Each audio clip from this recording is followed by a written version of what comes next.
Over the past few years, indie games have been taking over the gaming world and leaving AAA titles in the dust. We have been seeing a fairly obvious trend of indie games moving more and more into the spotlight and AAA titles and companies falling behind. And this past year was probably the most evident case of that, with half of the nominees for Game of the Year being indie titles and most of the awards throughout going to these games crafted by small teams. For many years, even as indie games were on the rise, it was hard for them to get into the mainstream and reach the popularity that these bigger companies would reach. But in 2026, that is a completely different story. What caused this shift in the industry? Why are indie games on the rise? Why are they doing better than AAA titles? Well, we will be answering all of that today. But before we get into that, if you do enjoy this video, it would mean a lot if you could like, comment, and subscribe, as we are trying to get to 5,000 subscribers. With that being said, let's get right into it. I think the first main place we want to look in comparing these two styles of games are the prices. We want to figure out why indie games are doing so well, and one of the largest influences are the prices of these titles. We look at just last year, we had the 3 indie nominees for Game of the Year: Hollow Knight Silksong, Hades 2, Expedition 33. Combining all 3 games, they are only $100. Silksong being $20, Hades 2 being $30, and Expedition 33 being $50. I know this is a bit nitpicky since they're deluxe editions, but when you compare those, you're getting a single game for the same price. And those games are just worse. You get 3 Game of the Year worthy titles for the price of one okay AAA title. It's just hilarious to look at it like that. And these are really the high-end prices for indie games that I just listed. Most of them are cheaper than this. And these games at a reasonable price matter so much, especially with the prices of basically everything involving gaming and technology going up. When you see titles be as cheap as these, you're more prone to buy them. You want to support these smaller creators that create something with passion and price it at a range that is accessible to so many more people. So many can't justify dropping $70+ on a brand new game, and rightly so. It's absurd. You see prices for RAM skyrocketing, in turn making consoles and PCs more expensive. Game Pass is constantly racking up their prices. Microtransactions are becoming more prevalent in single players. Everywhere you look, things are becoming more money. And when these beautiful indie companies come out with these quality titles for cheap, you want to buy them multiple times because you feel like you're scamming them. And it's not just that they're cheaper that's instantly making them better. It's the fact that, especially in recent years, these are of higher quality than what AAA companies are putting out. It's genuinely a no-brainer. I see a cheaper, better game, I'm gonna buy that one. And we might be seeing prices increase from the baseline $70 that they are now. Especially around GTA 6's release, depending on that price point, we might be in a bad place afterwards. The average consumer is not buying multiple brand new games a year for $70. It's just not realistic. Most gamers get their titles on big sales. So when these indie developers drop a brand new game for cheap, it feels like Christmas. And especially when you have people that don't have biases towards AAA experiences and just want to play good games, well, the trend is kind of moving in the other direction in terms of that. And prices are just one way it's winning right now. Now, the next topic I want to discuss in this video is variety, as is something that I believe is crucial in the gaming world. Now, of course, there is a wide variety in AAA titles still, when you look at the broader outlook with all the different genres. From open worlds, linear experiences, shooters, Souls games, there is variety, I'm not denying that. But it pales in comparison to the uniqueness that is offered from indie experiences. I think one of the most charming aspects that you get from these games is the variety that is offered.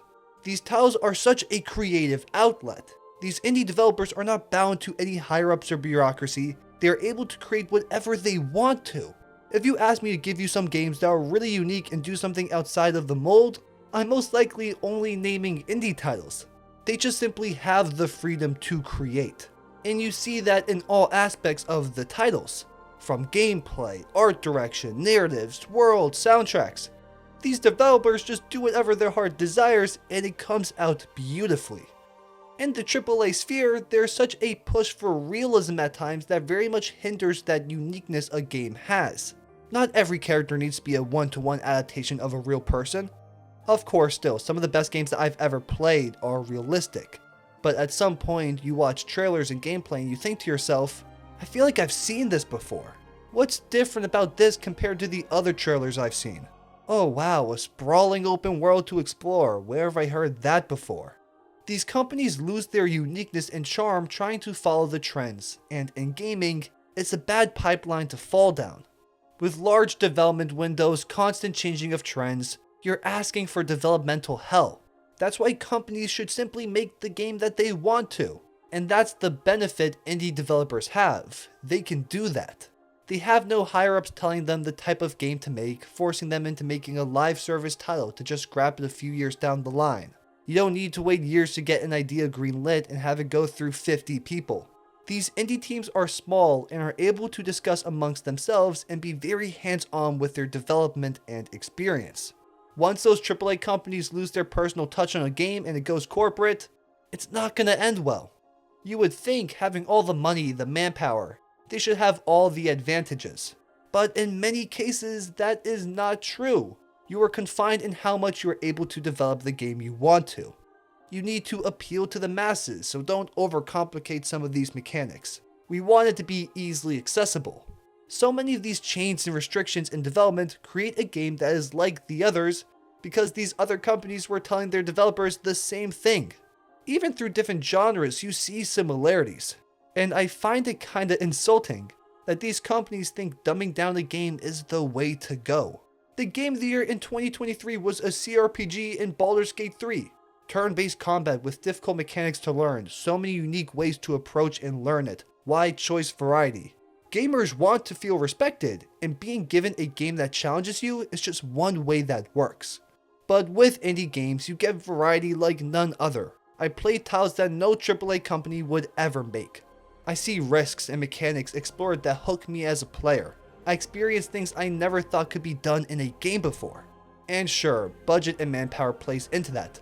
No team with a budget of tens of millions of dollars is going to make a 2D action platformer that is 6 hours long. That's not going to happen. With AAA titles, there's this vague expectation of what you might get.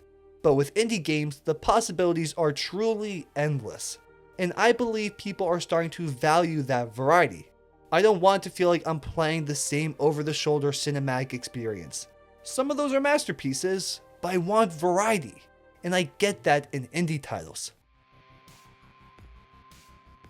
Now for the last topic, but the most important in my mind, we have the sheer quality of the titles. This wouldn't be as much of a talking point if indie games were simply getting better and AAA titles were still thriving the way that they were. We would just have two strong categories of games. But along with the rise of indie titles, we have the downfall of AAA gaming. Now, maybe downfall is a bit extreme, but it's not in a lot of ways. So many of the companies that at some point were the face of gaming are no longer putting out good titles, and it's that simple. Ubisoft and BioWare have fallen off a cliff. Bethesda have lost the trust of a lot of fans. The quality has diminished, the quantity in releases has gone down. Simply put, across the board, they've gotten worse. And for the most part, that isn't to purely blame the developers. In most cases, it is the corporations that are really screwing them over. But as more time goes on, we are just seeing more passion and more care poured into these indie titles compared to the games being released from these large developers. You feel the love for gaming in these releases. You see the passion and drive to make something great from these experiences. I always see these videos of people comparing being a game developed by a mega corporation, and it's whatever, you beat it and move on. And then you play that random $5 indie game that changes your life. That's how it's starting to feel like nowadays. You are just left with such a deeper appreciation and experience from indie titles. We see from AAA developers nowadays release nothing unique or different. It's the same old, but it's worse from what it was before. And yes, this is very broadly spoken as there are still companies and teams out there that you can rely on to make something great. CD Projekt Red, I am beyond pumped for Witcher 4. Whatever FromSoft is cooking up next is going to be special. You have confidence in Rockstar. Naughty Dog, in my opinion, have basically never released a bad game. They have milked The Last of Us to death though. And there are multiple others, but it is way less compared to what we had back in the day.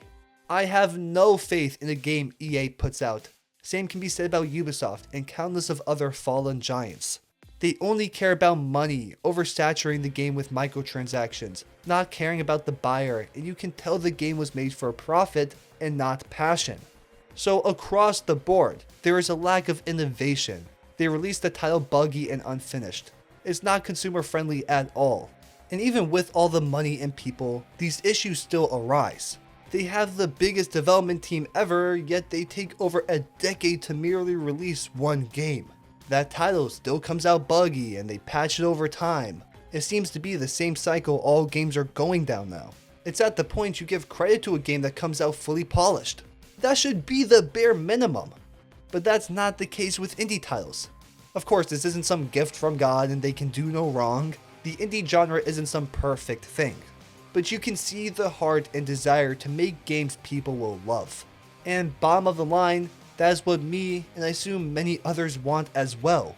We want to play a game that we can tell was made with passion and love. We want to feel seen and not being used just to make a quick profit. Art is a thing many people cling to, and gaming is just one outlet of art, and people can tell when something was made with love and care.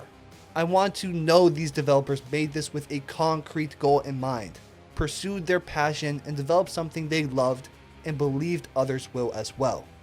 Simply put, I want to play a game that I know was made for the love of creating games, and respects the art form that gaming is and handles that with care.